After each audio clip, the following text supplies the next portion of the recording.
কোনো কিছু ফ্রিতে হয় না। সব কিছুর একটা বিনিময় থাকে। সব কিছুর একটা মাধ্যম থাকে। সেই মাধ্যম, সেই বিনিময়ে আপনি সেই জিনিসটা প্রাপ্ত হতে পারবেন।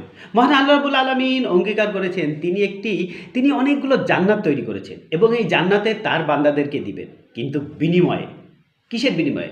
মহান আল্লাহ রাব্বুল আলামিন পৃথিবীতে মানুষ সৃষ্টি করেছেন তার ইবাদত করার জন্য। যারা তার ইবাদত করে যাবেন, পরিপূর্ণ তার দিক নির্দেশনা মেনে যাবেন, তার রাসূলের সুন্নাহ মেনে চলবেন, মহান আল্লাহ রাব্বুল আলামিন শুধুমাত্র তাদেরকেই তার চিরসুখের জান্নাত উপহার দিবেন।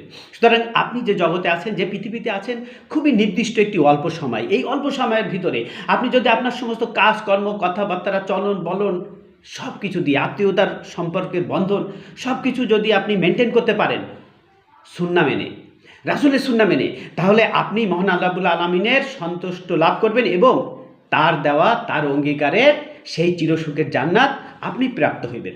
সুতরাং আপনাকে